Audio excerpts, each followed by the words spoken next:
Boa noite, irmãos, boa noite, amigos. Mais uma vez estamos aqui reunidos numa sexta-feira para praticar um pouquinho da nossa oração e hoje um pouquinho de reflexão.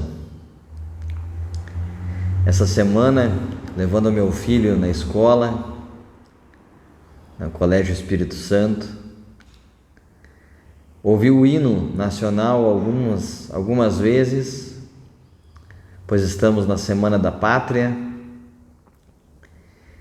e dentro da escola, cantando o hino, fui intuído para falar um pouquinho sobre a nossa pátria, sobre a nossa terra, sobre o Brasil,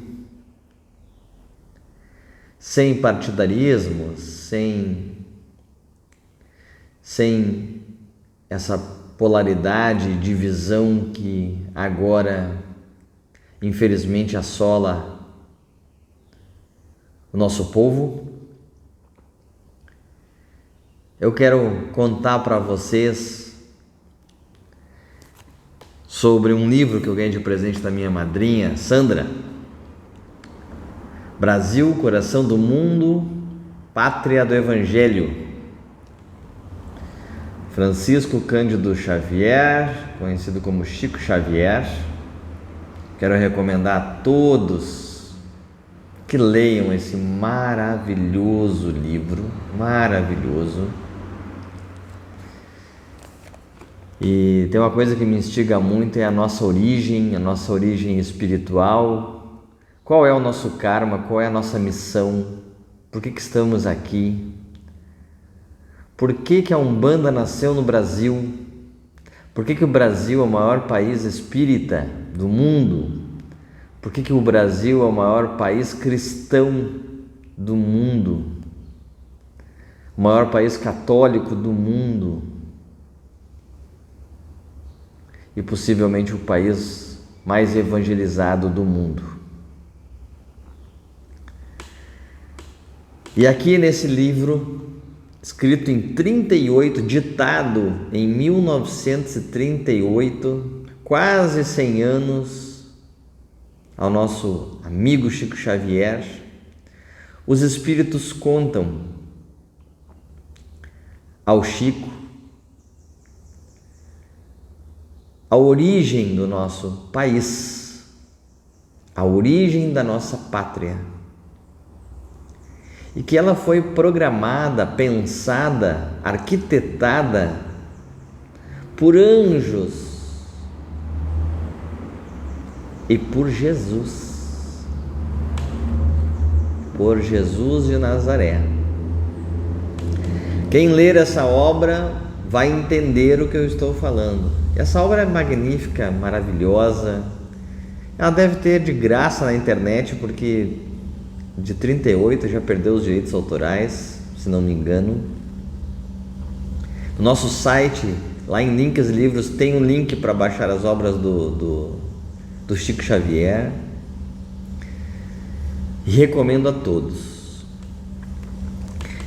Então, antes de ler, eu vou ler um pedacinho grande da obra, um capítulo. Eu quero convidar a todos para que possamos fazer um Pai Nosso, uma coisa que eu aprendi com a Dona Terezinha, a orar por nossos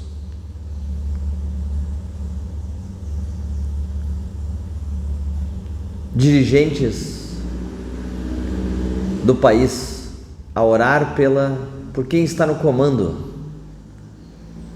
Desde o nosso prefeito, nosso governador, os nossos dirigentes, governantes, porque a cada um deles foi dada uma missão. Ninguém ocupa um posto por acaso. Ninguém ocupa um posto político por acaso. Eu tenho certeza que toda a assistência espiritual é formada sobre os nossos políticos.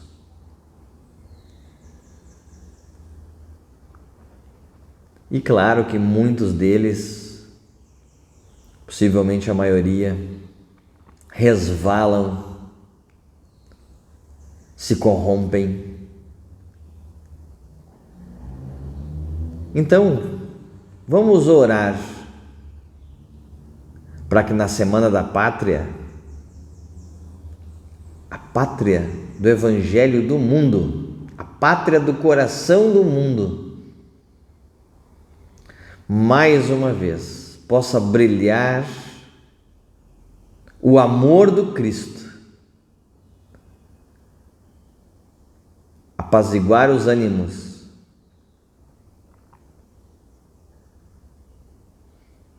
e como aqui no livro mostra, e que sem nenhum tiro, a paz e a harmonia, a ordem e o progresso sejam firmados na terra que o Cristo escolheu para ser a porção de terra ligada ao seu coração. E o coração não pode estar dividido. O coração tem que ser um só. Nós somos um só povo. Que as bênçãos do nosso Pai possam recair sobre a terra. Que as bênçãos de Jesus possam recair sobre a terra. Mais uma vez. Que o seu amor nos mantenha unidos e em marcha para ser teu exemplo de acolhimento, para ser um povo que acolhe todos os refugiados, exilados, carentes, povos escravizados, que nós brasileiros não esqueçamos de quem somos. Uma grande colcha de retalho de um povo amoroso. Pai nosso que estás nos céus, santificado seja o teu nome. Venha a nós o vosso reino. Seja feita a tua vontade, assim na terra como no céu. O pão nosso de cada dia nos dai hoje. Perdoai as nossas ofensas, assim como nós perdoamos quem nos tem ofendido. E não nos deixeis cair em tentação, mas livra-nos do mal. Amém. Jesus, iluminai a mente e o coração dos nossos governantes, fazei brilhar o teu amor, afastai o ódio, a ignorância, o orgulho, a vaidade e o egoísmo.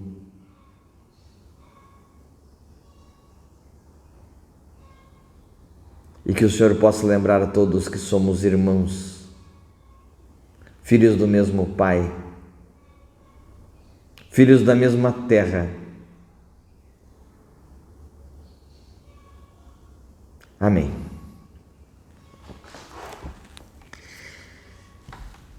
Gente, tem tanta coisa que eu queria ler desse livro, não sei se eu vou conseguir ler tudo. Mas o que eu quero contar para vocês, quem não leu esse livro, que a nossa terra foi escolhida pelo Cristo, por um anjo, na verdade, chamado Ismael, e apresentada ao Cristo a ideia de trazer a árvore do Evangelho lá do Oriente Médio para cá. Porque essa árvore do Evangelho não gerou os frutos que estavam programados para ser gerados lá naquele local. E até hoje, infelizmente, aqueles irmãos permanecem em guerra. Mas Cristo determinou que a árvore do Evangelho seria transplantada para cá.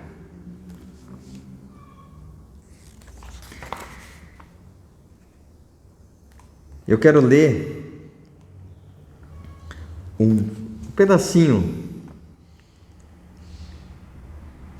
quando Cabral desceu em Porto Seguro, descobrindo a nossa terra. Então eu vou pegar num pedacinho aqui e depois eu quero falar da nossa independência. As noites de Cabral são povoadas de sonhos sobrenaturais e insensivelmente as caravelas inquietas cedem ao impulso de uma orientação imperceptível. O caminho das Índias são abandonados e em todos os corações há uma angustiosa expectativa. O pavor do desconhecido empolga a alma daqueles homens rudes que se viam perdidos entre o céu e o mar nas imensidades do infinito. Mas a assistência espiritual do mensageiro invisível, que de fato era ali o divino expedicionário, derrama um claror de esperança em todos os ânimos. As primeiras mensagens da terra próxima recebem-nas com alegria indizível. As ondas se mostram agora a miúde, qual concha caprichosa de folhas, de flores e de perfumes. Avistam-se os píncaros elegantes da plaga do cruzeiro, e em breves horas, sua gente se reconfortam na praia extensa e acolhedora. Os naturais os recebem como irmãos muito amados. A palavra religiosa de Henrique Soares de Coimbra, eles a ouvem com veneração e humildade. Colocam suas habitações rústicas e primitivas à disposição do estrangeiro. E reza a crônica de Caminha que Diogo Dias dançou com eles nas areias de Porto Seguro, celebrando na praia o primeiro banquete de fraternidade na terra de Vera Cruz. A bandeira das quinas desfralda-se, então gloriosamente nas plagas da terra abençoada, para onde transplantar a Jesus a árvore do seu amor e da sua piedade, e no céu celebra-se o acontecimento com grande júbilo. Assembleias espirituais, sobre as vistas amorosas do Senhor, abençoam as praias extensas e claras e as florestas cerradas e brávias. Há um contentamento intraduzível em todos os corações, como se um pombo simbólico trouxesse as novidades de um mundo mais firme após novo dilúvio. Henrique de Sagres, o mensageiro do Divino Mestre, rejubila-se com as bênçãos recebidas do céu, mas de alma alarmada pelas emoções mais carinhosas e mais doces, confia ao Senhor suas vacilações e seus receios. Mestre, diz ele, graças ao vosso coração misericordioso, a terra do Evangelho florescerá agora para o mundo inteiro. Dai-nos a vossa bênção para que possamos velar pela sua tranquilidade no seio da pirataria de todos os séculos.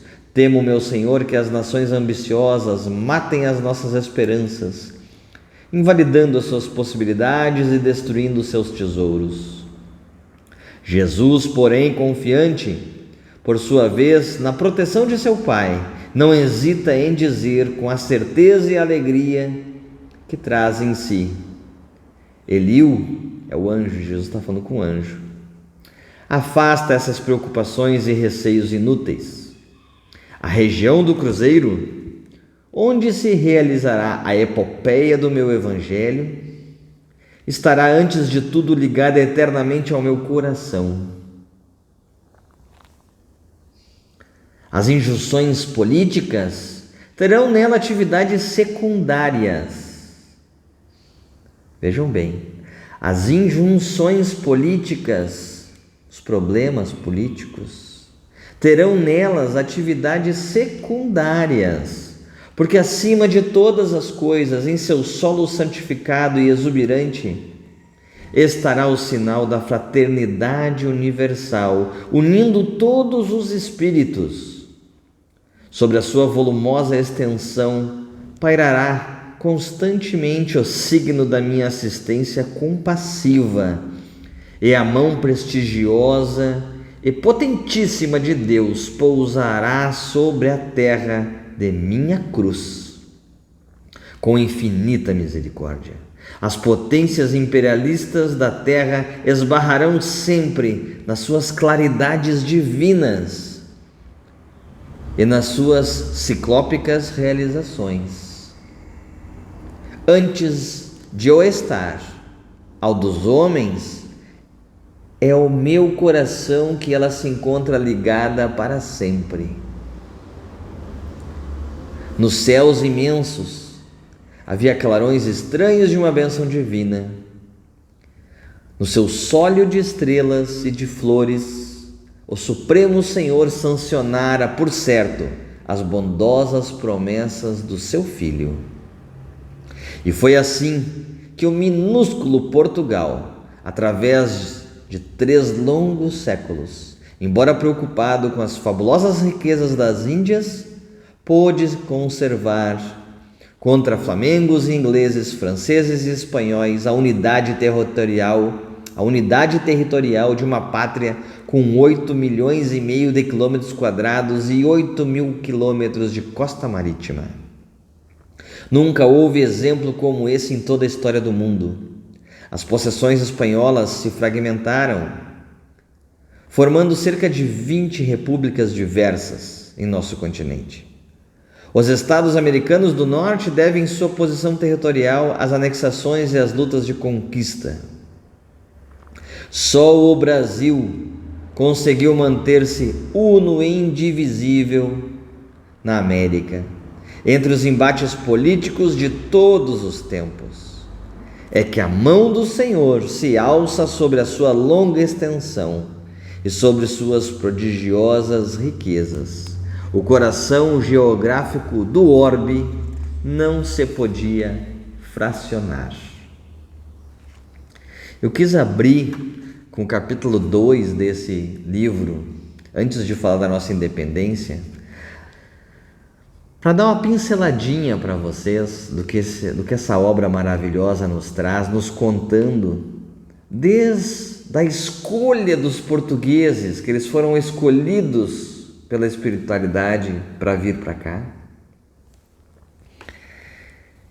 E aqui mostra que ao longo de 300 anos nossas terras não se dividiram como aconteceu nas terras ocupadas pelos espanhóis,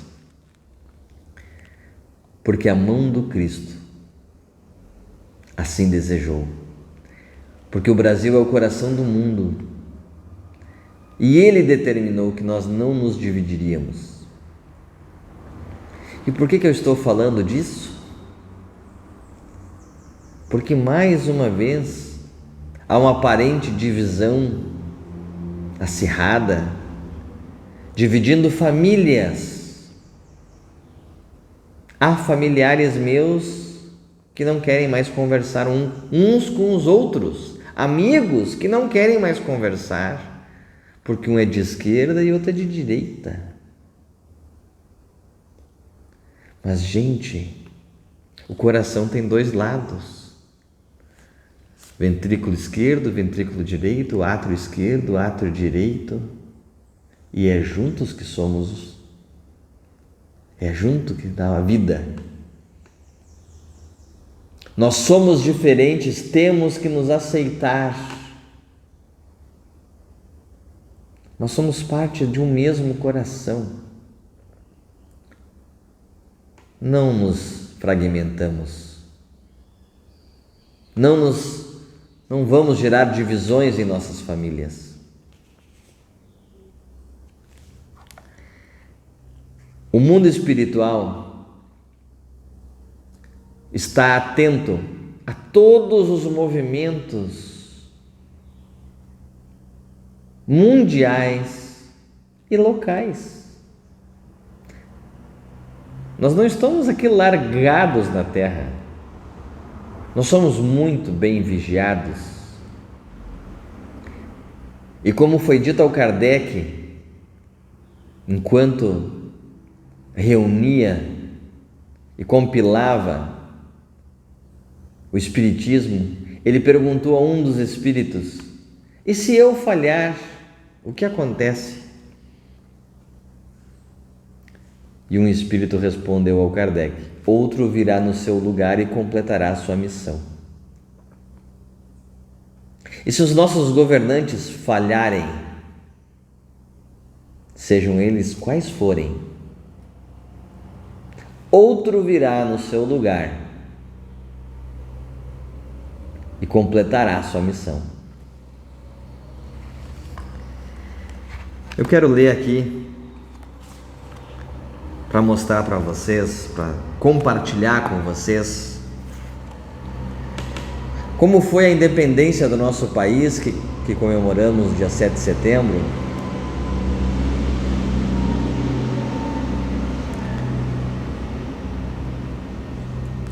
E no capítulo 19 desse livro começa assim: o movimento da emancipação percorria todos os departamentos de atividades políticas da pátria, mas por disposição natural era no Rio de Janeiro, cérebro do país, que fervilhavam as ideias libertárias, incendiando todos os espíritos.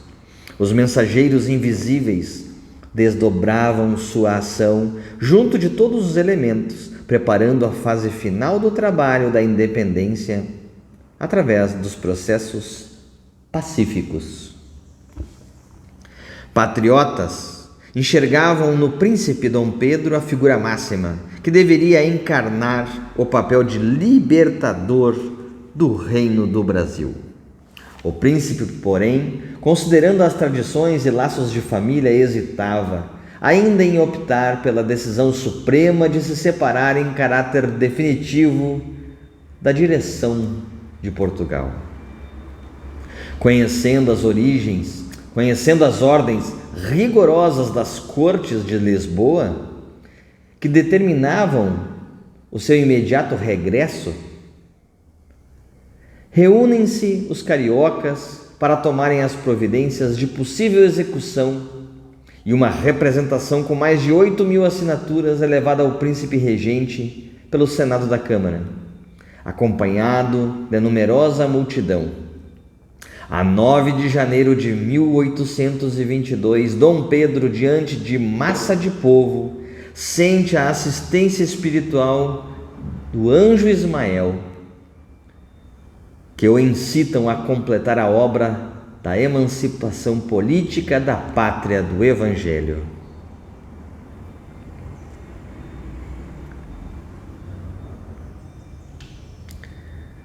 Aquele povo já possuía a consciência da sua maioridade e nunca mais suportaria o retrocesso à vida colonial. Integrado que se achava no patrimônio de suas conquistas e de suas liberdades, em face da realidade positiva, após alguns minutos de angustiosa expectativa, o povo carioca recebia, por intermédio de José Clemente Pereira, a promessa formal do príncipe de que ficaria no Brasil contra todas as determinações das cortes de Lisboa, para o bem da coletividade e para a felicidade geral da nação. Estava assim proclamada a independência do Brasil, com a sua audaciosa desobediência às determinações da metrópole portuguesa. Todo o Rio de Janeiro se enche de esperança e de alegria. Mas as tropas portuguesas, fiéis a Lisboa, resolvem normalizar a situação, ameaçando abrir luta com os brasileiros, a fim de se fazer cumprirem as ordens da coroa. Jorge de Avilés, comandante da divisão portuguesa, faz constar imediatamente os seus propósitos e, a 11 de janeiro, as tropas portuguesas ocupam o Morro do Castelo, que ficava no alto da cidade. Ameaçado de bombardeio, o povo carioca reúne multidões de milicianos, incorpora-os às tropas brasileiras e se posta contra o inimigo no Campo de Santana, que é na frente da Baía da Guanabara. O perigo iminente faz tremer o coração fraterno da cidade. Não fosse o auxílio do alto, todos os propósitos de paz se teriam malogrado numa pavorosa maré de ruína e de sangue. Anjo Ismael acode ao apelo das mães desveladas e sofredoras com seu angélico e santificado coração. Penetra as fortificações do português Avilés, do comandante, e lhe faz sentir o caráter odioso de suas ameaças à população.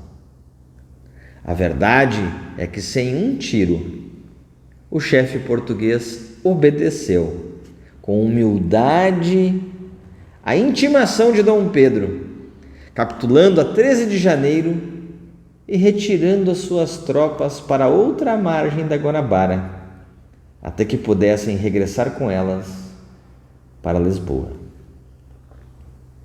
Os patriotas, daí por diante, já não pensam noutra coisa que não seja a organização política do Brasil. Todas as câmaras e núcleos culturais do país se dirigem a Dom Pedro em termos de louvores, louvando-lhe a generosidade e exaltando-lhe os méritos.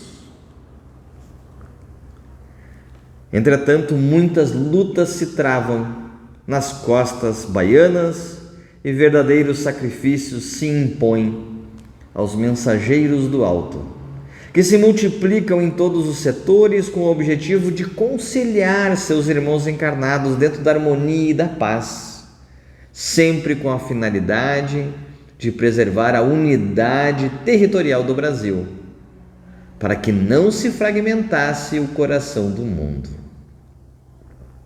José Bonifácio aconselha Dom Pedro uma viagem a Minas Gerais, a fim de unificar o sentimento geral em favor da independência e serenar a luta amarga dos partidarismos.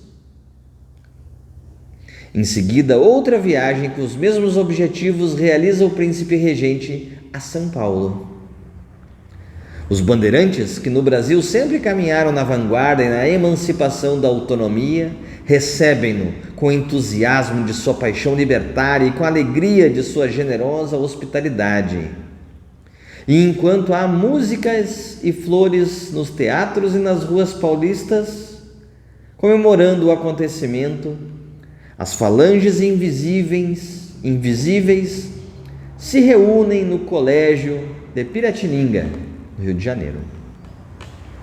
O conclave espiritual se realiza sob a direção do anjo Ismael, que deixa irradiar a luz misericordiosa do seu coração.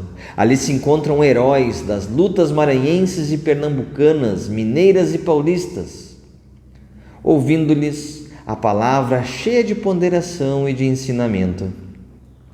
Terminando a sua alocução pontilhada de grande sabedoria, o mensageiro de Jesus sentenciou: a independência do Brasil, meus irmãos, já se encontra definitivamente proclamada. Desde 1808, ninguém lhe podia negar ou retirar essa liberdade. Foi quando a corte se mudou para o Brasil. A emancipação da pátria do Evangelho consolidou-se, porém, com os fatos verificados nesses últimos dias, que são as guerras, para não quebrarmos a força dos costumes da terra escolheremos agora uma data que assinale aos pósteros essa liberdade indestrutível.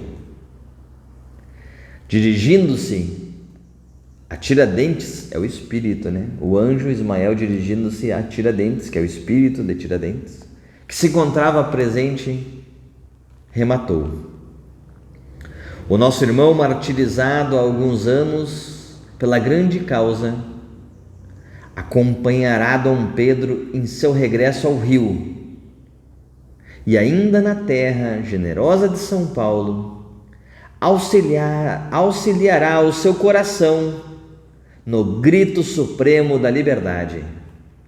Uniremos assim mais uma vez as duas grandes oficinas do progresso da pátria, para que sejam as registradoras do inesquecível acontecimento nos registros da história. O grito da emancipação partiu das montanhas e deverá encontrar aqui o seu eco realizador.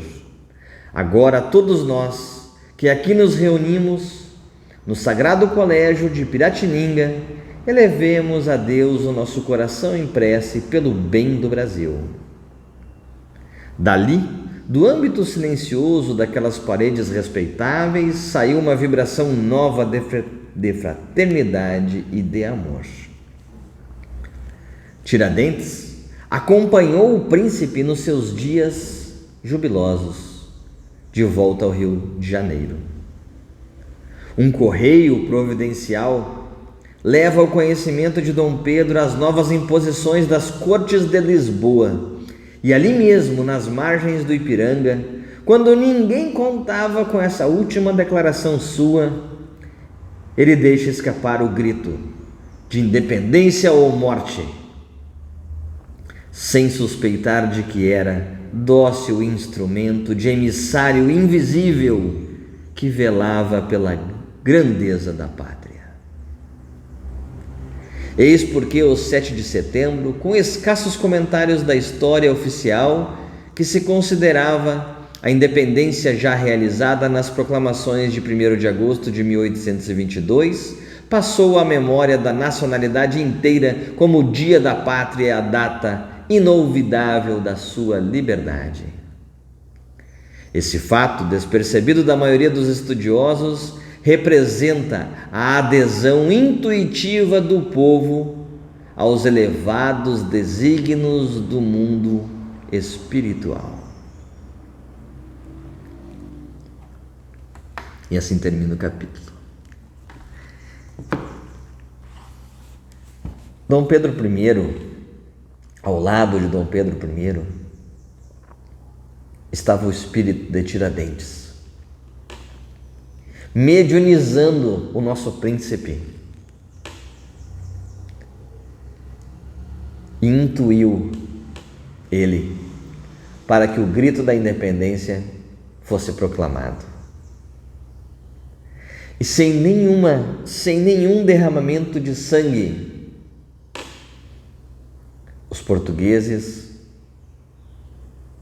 voltaram para Portugal, como aqui eu li, por força espiritual. Um anjo fez sentir no coração do comandante português o próprio gosto do seu ódio, e assim ele aceitou humildemente a ordem de Dom Pedro para que regressasse a Lisboa. E mais tarde, Tiradentes mediuniza, intui o nosso príncipe regente a declarar nossa independência.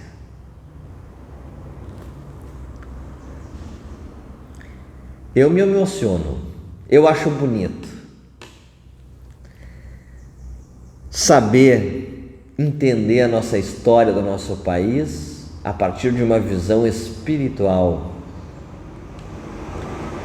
e saber que nada acontece sem uma ordem maior estar regendo no comando, e quando há falhas humanas,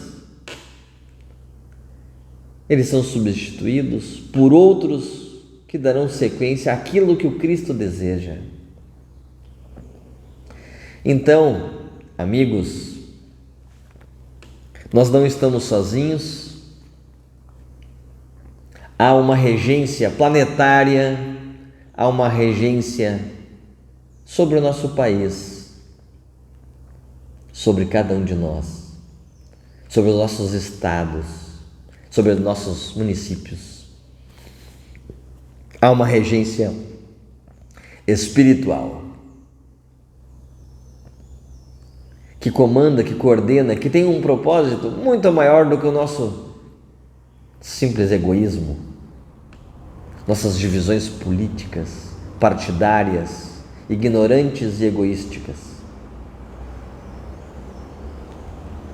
Todos nós devemos ter um gosto pela política, sim, não devemos ignorar a política, não devemos deixar a política de lado, porque há corruptos no poder.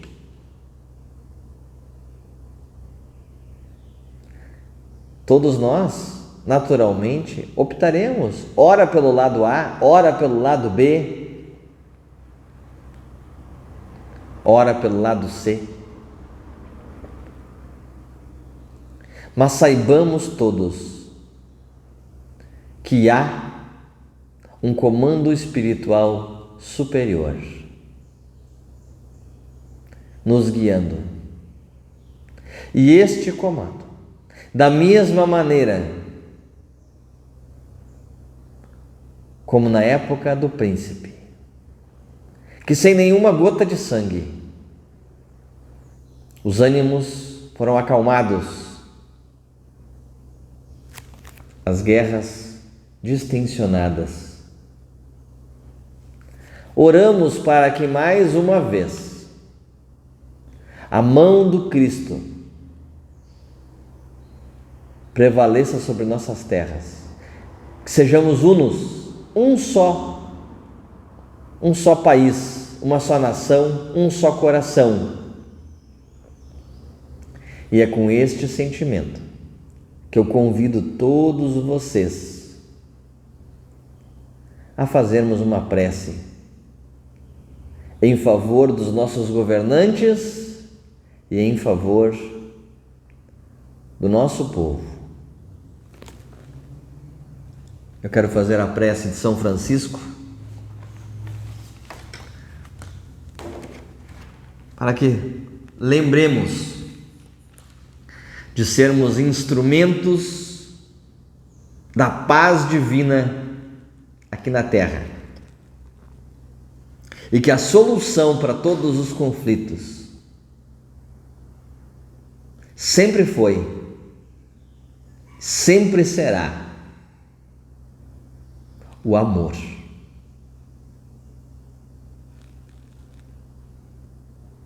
Senhor, fazei-me instrumento da vossa paz. Onde houver ódio, que eu leve o amor. Onde houver ofensa, que eu leve o perdão. Onde houver discórdia, que eu leve a união. Onde houver dúvida, que eu leve a fé. Onde houver erro, que eu leve a verdade. Onde houver desespero, que eu leve a esperança. Onde houver tristeza, que eu leve a alegria. Onde houver trevas, que eu leve a luz. Ó Mestre, fazei que eu procure mais consolar do que ser consolado, compreender do que ser compreendido, amar do que ser amado, pois é dando que se recebe, é perdoando que se é perdoado, e morrendo que se vive para a vida eterna.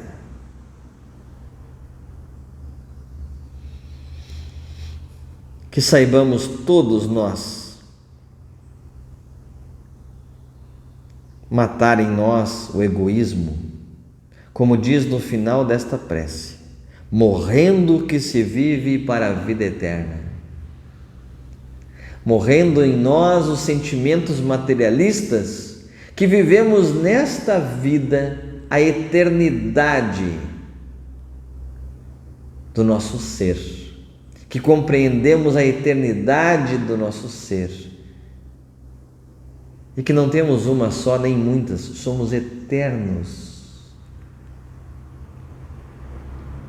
Nossa vida é só uma sequência de ações, sequência de encarnações. Que o Pai misericordioso derrame as graças, a misericórdia dele, que possa matar o nosso materialismo, nosso egoísmo, que sejamos fraternos uns com os outros, que possamos abraçar, que esquerdas possam abraçar direitas, que esquerdas e direitas possam dar as mãos para um país melhor nesse 7 de setembro. Que possamos sair todos às ruas, esquerdistas e de direita, de mãos dadas, não para fazer guerra, de mãos dadas verdadeiramente. Que este seja o espírito deste 7 de setembro, o espírito do amor. E saibam todos que há um comandante superior, guiando o orbe, estas terras do cruzeiro, o nosso país. Que mais uma vez se faça a vontade dele e não a nossa. E que a paz reine de verdade. E que nós ainda possamos ser o país mais acolhedor do mundo, que mais refugiados possa receber e mostrar para o mundo inteiro que aqui islâmicos podem viver do lado de cristãos e de todas as crenças, brancos podem viver do lado de negros, de índios, de amarelos, de qualquer cor. E que esquerdas podem viver do lado de direitas, ser vizinhos, amigos e cumprirmos com a missão do Cristo, de mostrar que podemos ser uma só nação, um só coração. Meu saravá a todos, um grande abraço, feliz Semana da Pátria. Que sejamos um só coração. Saravá.